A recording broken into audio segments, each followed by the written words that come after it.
Kalau kalian mau bikin usaha yang langsung viral, kira-kira apa nih hal pertama yang bakal kalian siapin? Promosi di TikTok atau harga yang murah? Daripada tebak-tebakan, di video ini kita bakal belajar caranya mengkombinasikan semua hal tadi lewat materi bauran pemasaran. Tonton videonya sampai habis ya, supaya kamu dapat insight baru buat modal bisnis kamu nanti. Pernah mikir nggak? Kenapa sebuah brand bisa laku banget di pasaran sedangkan yang lainnya enggak? Nah, itu semua ada rahasianya di konsep dasar marketing nih.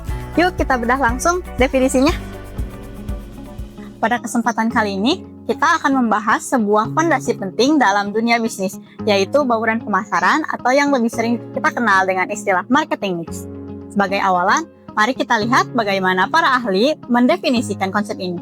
Pertama, menurut Isorate tahun 2016, bauran pemasaran merupakan sebuah strategi yang secara terintegritas menggabungkan 4 pilar utama, yaitu produk, penempatan harga, distribusi, dan promosi. Tujuan dari integrasi ini sangat jelas, yaitu untuk menjangkau pasar yang lebih efektif. Pandangan serupa juga diperkuat oleh Praskus tahun 2015. Beliau menyatakan bahwa bauran pemasaran pada dasarnya adalah satu set faktor dan solusi yang membantu perusahaan dalam menyelaraskan tujuan dengan kebutuhan konsumen. Bauran pemasaran mencakup keputusan mengenai jenis produk atau layanan yang ditawarkan, strategi penerapan harga yang kompetitif, metode distribusi yang efisien, serta kegiatan promosi yang efektif. Keempat aspek tersebut saling berkaitan dan menjadi dasar dalam menyusun strategi pemasaran yang mampu menarik minat konsumen. Nah, setelah memahami pengertian dasarnya, pertanyaannya adalah faktor apa saja yang mempengaruhi keberhasilan eksekusi bauran pemasaran ini? Seperti yang bisa kita lihat pada slide ini, terdapat 4 faktor penting yang wajib kita analisis dan pertimbangkan. Pertama adalah tipe produk atau pasar. Ada 2 tipe produk atau pasar, yaitu perusahaan barang konsumen dan perusahaan barang industri.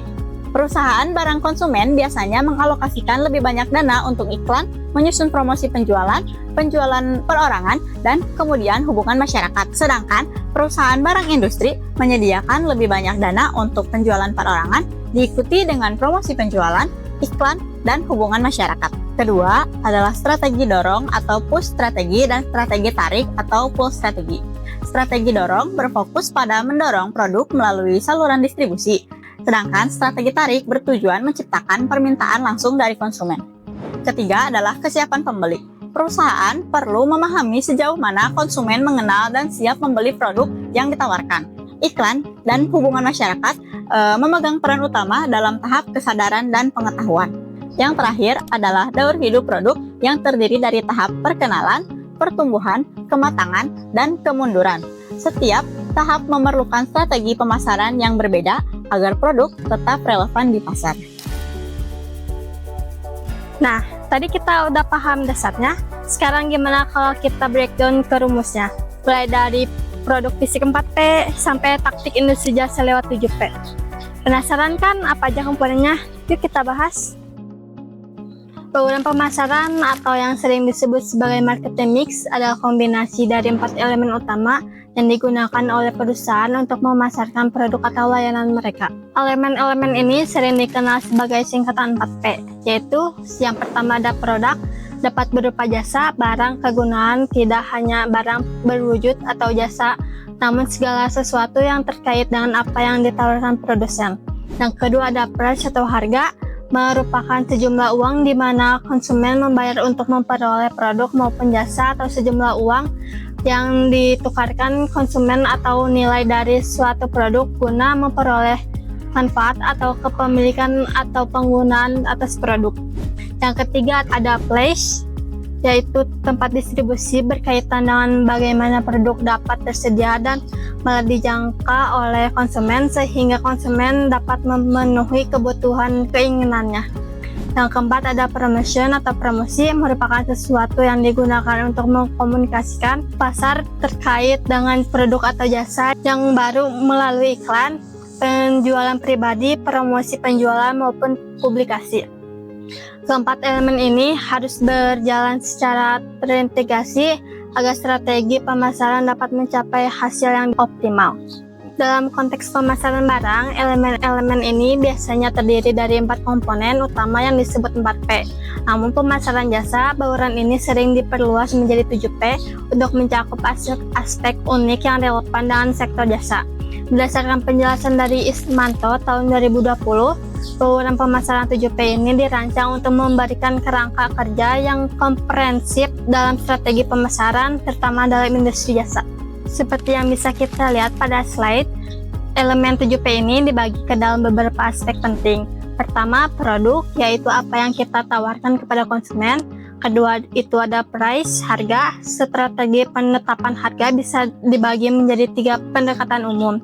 Yang pertama ada cost based pricing berdasarkan biaya produksi.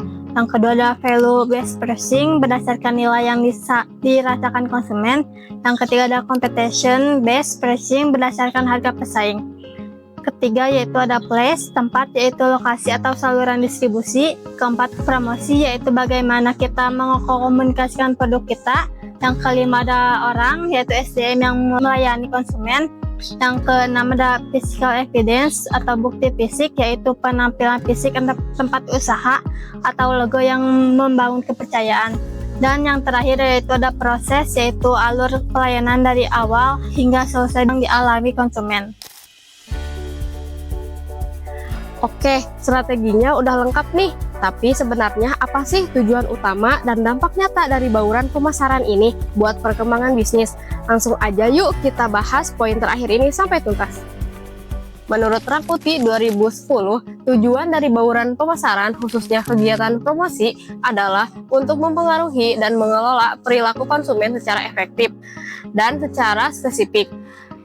Kemudian ada 4 tujuan utama. Yang pertama ada modifikasi perilaku, yaitu mengubah kebiasaan atau cara pandang konsumen agar melirik produk kita.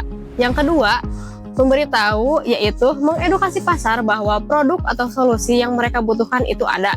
Nah, yang ketiga, membujuk, yaitu meyakinkan konsumen mengapa mereka harus memilih kita dibanding kompetitor lain. Yang keempat, ada mengingatkan, yaitu menjaga agar merek kita tetap berada di ingatan mereka. Yang selanjutnya, apa sih fungsi konkret dari penerapan elemen-elemen tadi? Yaitu, fungsinya adalah mengintegrasikan berbagai elemen pemasaran untuk menciptakan satu strategi yang utuh dan efektif. Melalui integrasi ini, kita dapat menjalankan 4 fungsi utama. Yang pertama, ada mengidentifikasi sekaligus menjangkau target pasar yang tepat. Yang kedua, mengatur harga produk agar kompetitif namun tetap menarik. Yang ketiga, menyusun strategi promosi yang efisien dan tepat sasaran. Dan yang keempat, memastikan produk yang disediakan benar-benar sesuai dengan kebutuhan pasar. Selanjutnya, apa keuntungan atau manfaat yang didapat oleh perusahaan? Manfaat utamanya adalah meningkatkan efektivitas strategi, memaksimalkan sumber daya, dan memperkuat posisi produk di pasar. Manfaatnya meliputi yang pertama, ada meningkatkan fokus dan efisiensi operasional pemasaran. Yang kedua, ada mempermudah analisis produk dan kebutuhan pelanggan. Yang ketiga, membangun konsistensi merek. Dan yang terakhir, ada alokasi sumber daya yang tepat guna meningkatkan daya saing serta membuat bisnis kita lebih proaktif dalam memitigasi resiko. Kesimpulannya, bahwa bauran pemasaran atau marketing mix adalah strategi fundamental yang mengkombinasikan elemen 4P, yaitu produk, price, place, promotion, dan diperluas menjadi 7P untuk sektor jasa, yaitu ada orang, bukti fisik, dan proses, guna mencapai tujuan bisnis serta menghadapi dinamika persaingan pasar. Melalui pengelolaan elemen-elemen tersebut secara cermat, perusahaan berfungsi mengidentifikasi pasar dan menyusun strategi harga serta promosi yang tepat untuk mempengaruhi persepsi konsumen. Pada akhirnya, tujuan utama dari strategi ini adalah memodifikasi perilaku konsumen, memberikan edukasi, membujuk pembelian, serta secara konsisten meningkatkan pasar terhadap nilai produk atau layanan yang ditawarkan.